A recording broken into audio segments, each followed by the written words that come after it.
Le dimanche de Pâques, c'est le jour le plus saint de l'année pour des centaines de millions de personnes. Dans l'hémisphère nord, les traditions se concentrent sur l'arrivée du printemps. L'hiver s'est achevé, les champs et les fermes se parent de couleurs, les arbres et les fleurs éclatent d'une nouvelle vie, et les traditions pascales sont observées dans le monde entier. Le site internet Women's Day met en évidence certains exemples les plus inhabituels, comme celui des jeunes garçons qui arrosent les jeunes filles avec de l'eau en Pologne et en Hongrie. Selon ce site, cette tradition ludique puise ses racines dans des anciens rites de fertilité. D'autres traditions pascales sont également liées au rituel de fertilité du printemps destiné à assurer de bonnes récoltes. À Florence, en Italie, par exemple, on fait sauter des charrettes avec des explosifs. Et sur l'île grecque de Corfou, on laisse tomber des pots d'argile des fenêtres du deuxième étage.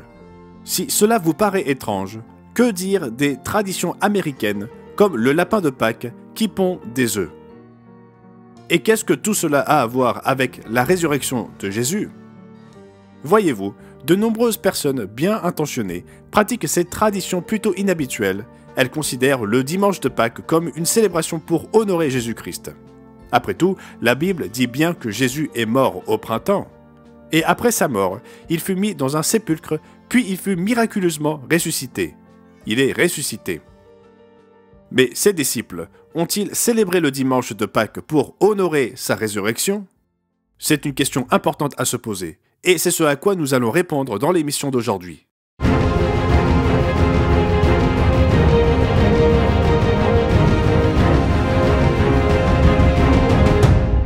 Les traditions du dimanche de Pâques se perpétuent dans le monde entier. Dans l'hémisphère nord, la plupart d'entre elles sont centrées sur le renouveau printanier. L'hiver s'est achevé, les arbres et les fleurs éclosent.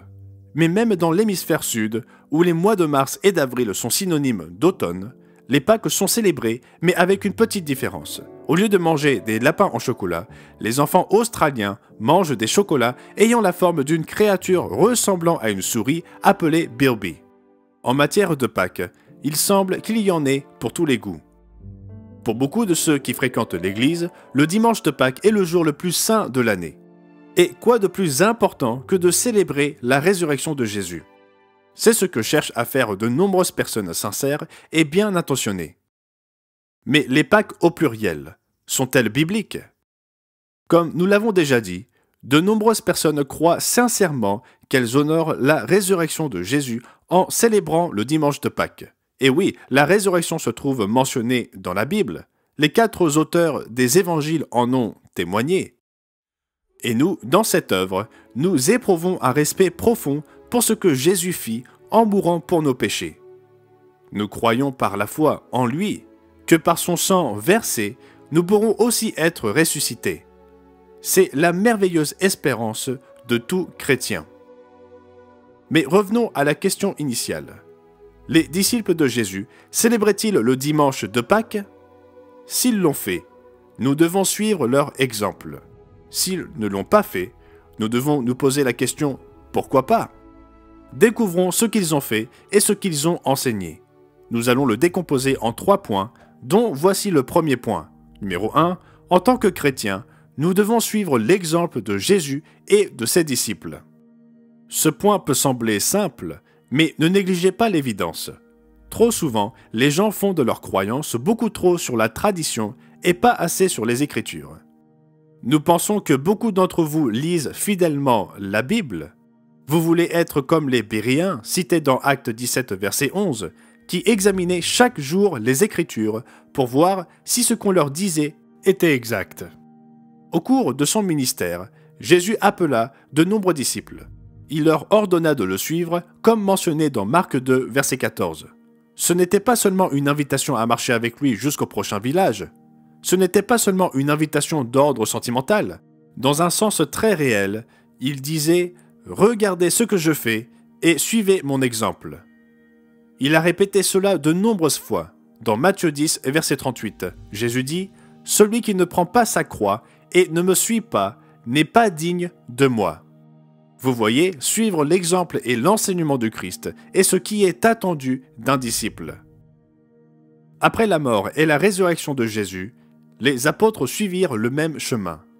Ils exhortèrent les frères à suivre leur exemple dans la pratique et la doctrine.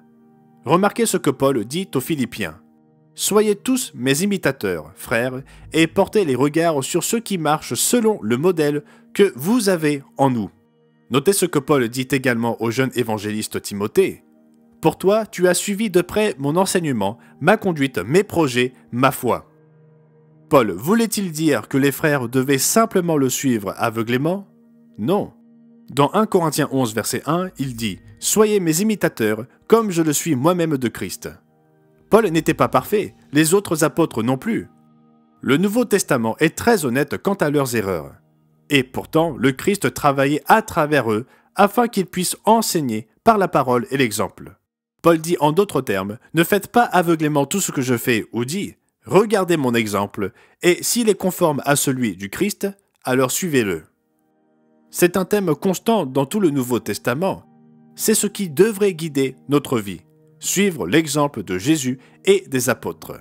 C'est pourquoi le Nouveau Testament fut préservé, afin que nous puissions savoir ce qu'ils ont fait. Luc écrit dans Acte 16, verset 4. En passant par les villes, Paul et Silas, ils recommandaient aux frères d'observer les décisions des apôtres et des anciens de Jérusalem. Les églises se fortifiaient dans la foi et augmentaient en nombre de jour en jour. Aujourd'hui, en tant que chrétiens, nous devons vivre selon la même règle. Pierre s'est fait l'écho d'un thème similaire dans sa deuxième lettre aux frères. Il dit ceci. « Voici déjà, bien-aimés, la seconde lettre que je vous écris. Dans l'une et dans l'autre, je cherche à éveiller par des avertissements votre saine intelligence, afin que vous vous souveniez des choses annoncées d'avance par les saints prophètes, et du commandement du Seigneur et Sauveur, enseigné par vos apôtres. » Pierre venait-il simplement d'inventer des commandements qu'ils devaient suivre? Non, il leur enseigna ce qu'il avait appris du Seigneur et Sauveur Jésus, et il le mit en pratique dans sa propre vie. Jean répéta le même enseignement. Dans 1 Jean 1, verset 2, il écrit « La vie a été manifestée, et nous l'avons vue et nous lui rendons témoignage, et nous vous annonçons la vie éternelle, qui était auprès du Père et qui nous a été manifestée. Ce que nous avons vu et entendu, nous vous l'annonçons, à vous aussi, afin que vous aussi, vous soyez en communion avec nous. » Jean et les autres apôtres transmettaient ce qu'ils avaient vu Jésus faire et ce qu'ils avaient entendu Jésus enseigner. Pourquoi est-ce important? Parce que de nombreuses traditions du christianisme traditionnel vont tout simplement à l'encontre de l'exemple de Jésus et de ses disciples. Avec cette base, passons au point suivant. Numéro 2. Il n'y a aucune trace de disciples de Jésus célébrant le dimanche de Pâques. Dr Samuel Bakioki est un éminent spécialiste de l'histoire de l'Église qui a rédigé le livre du sabbat au dimanche. En page 71, il écrit ceci. Il semble donc que si la résurrection est souvent mentionnée dans le Nouveau Testament et la littérature patristique primitive, rien ne suggère que les premiers chrétiens aient commémoré cet événement par un dimanche hebdomadaire ou annuel. Vous pouvez parcourir le Nouveau Testament d'un bout à l'autre, vous ne trouverez pas les disciples observant le dimanche de Pâques. En 1986, un livre intitulé « L'apostasie du siècle perdu » fut rédigé par Gusten Olsen. Remarquez ce qu'il écrit. Lorsque Polycarpe rédigea son épître, le dimanche était encore un jour ouvrable. Même l'association de la résurrection avec le symbolisme du soleil ne semble pas très saillante avant le milieu du IIe siècle. Avez-vous compris? M. Olsen déclare que l'observance du soleil levant symbolisant la résurrection de Jésus, pensée à l'office de l'aube pascale, ne faisait pas partie du culte des premiers disciples. La tradition du soleil levant représentant la résurrection du Christ remonte au IIe siècle. Est-ce parce que les disciples de Jésus ne se souciaient pas de la résurrection? Rien ne pourrait être plus éloigné de la vérité. Lorsque Jésus est apparu à ses disciples au sortir du sépulcre, dans leur joie, ils ne croyaient point encore, et ils étaient dans l'étonnement. Ils étaient stupéfaits et reconnaissants. Lorsque Thomas, qui le vit plus tard, réalisa ce qui s'était passé, comment a-t-il réagi? Jean 20, verset 28 rapporte « Thomas lui répondit « Mon Seigneur et mon Dieu ». Les disciples éprouvaient un profond respect, et étaient émerveillés par le miracle de la résurrection. Mais nous n'avons nulle part trace d'un service religieux pour le commémorer. Même s'ils l'avaient célébré, cela n'aurait pas pu être le dimanche matin. Nous trouvons ce passage dans Jean 20 et au verset 1. Le premier jour de la semaine, Marie de Magdala se rendit au sépulcre dès le matin, comme il faisait encore obscur, et elle vit que la pierre était ôtée du sépulcre.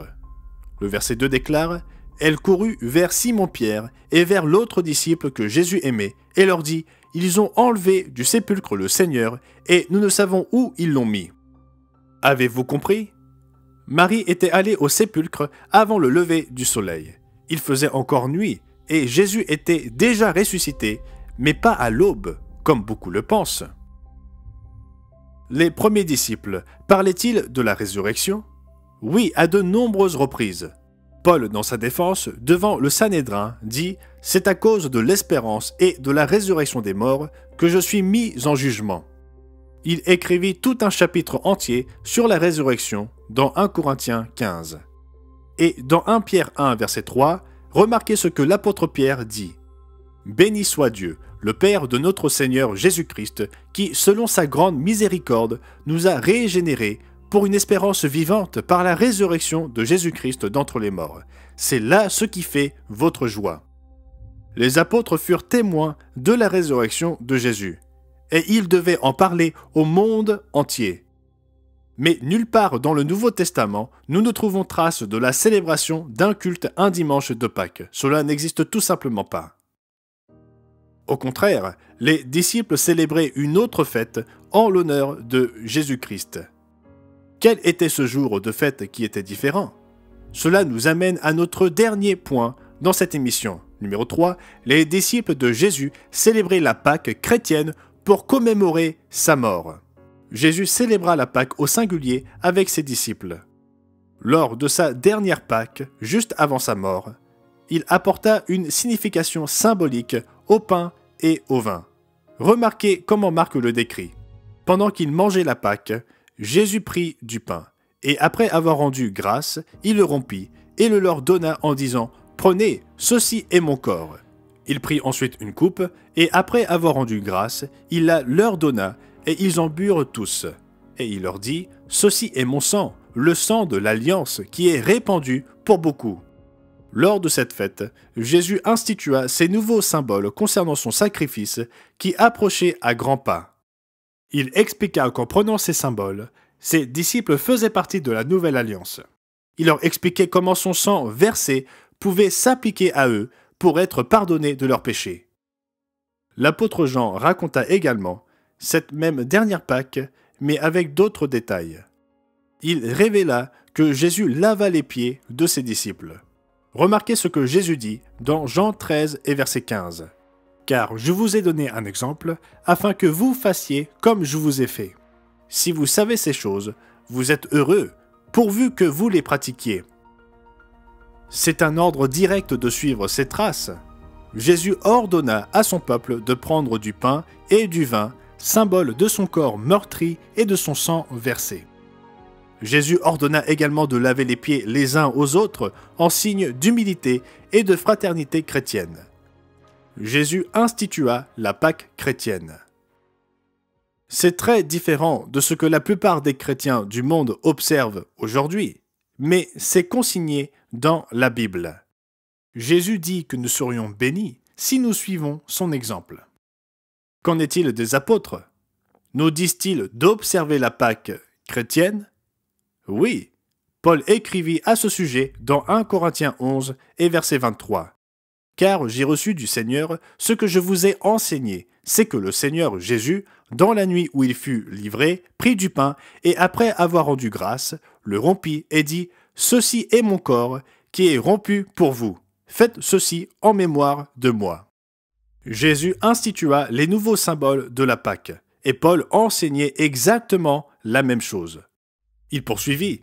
De même, après avoir soupé, il prit la coupe et dit « Cette coupe est la nouvelle alliance en mon sang.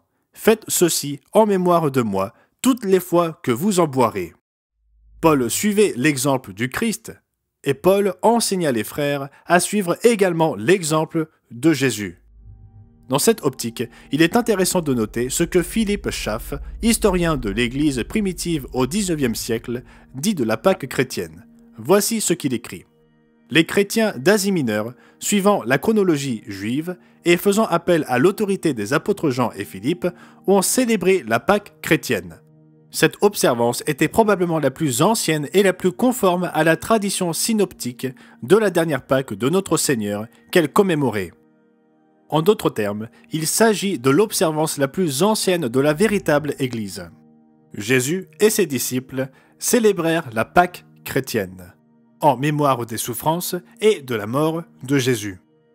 Même après sa résurrection, il n'y eut aucune allusion à un service célébrant une aube pascale par les apôtres. Remarquez ce que M. Schaff écrit d'autre. La Pâque chrétienne s'est naturellement développée à partir de la Pâque juive. C'est certainement la fête annuelle la plus ancienne et la plus importante de l'Église, et on peut la faire remonter au 1er siècle, ou en tout cas au milieu du 2e, où elle était universellement observée, bien qu'avec une différence quant au jour. Avez-vous remarqué? La Pâque chrétienne est la fête annuelle la plus ancienne et la plus importante de l'Église. Quelle affirmation! Et pourtant, combien de chrétiens aujourd'hui observent la Pâque chrétienne? Dans l'émission d'aujourd'hui, nous avons vu que les fidèles chrétiens doivent suivre l'exemple de Jésus et de ses disciples. Nous avons vu qu'il n'existe aucune écriture faisant référence aux disciples de Jésus célébrant le dimanche de Pâques. Au lieu de cela, nous avons vu qu'ils observaient la Pâque chrétienne. Si vous voulez être un disciple du Christ, ne devriez-vous pas observer la Pâque chrétienne aujourd'hui? Lorsque les chrétiens observent la Pâque chrétienne biblique, ils prennent du pain et du vin en mémoire de la mort de Jésus. Ils placent leur foi en son sacrifice pour couvrir leurs péchés. Si vous souhaitez en savoir plus sur la Pâque chrétienne biblique et son importance dans votre vie, faites-le nous savoir. Nous avons des représentants qui peuvent prendre contact avec vous si vous le souhaitez. L'Église du Dieu vivant a des ministres engagés et dévoués à enseigner la vérité de Dieu et prêts à travailler avec ceux qui répondent à l'appel de Dieu. Et n'oubliez pas de commander votre brochure gratuite. Elle s'intitule « La vérité au sujet des Pâques ». Apprenez comment le christianisme de ce monde a remplacé la Pâque chrétienne originale en un jour honorant une déesse païenne de la fertilité. Vous pourriez être très surpris. Et merci de nous regarder. Rejoignez-nous chaque semaine alors que Gerald Weston, Richard Ames, Wallace Smith et moi-même vous apportons les enseignements de Jésus-Christ et les prophéties relatives au monde de demain.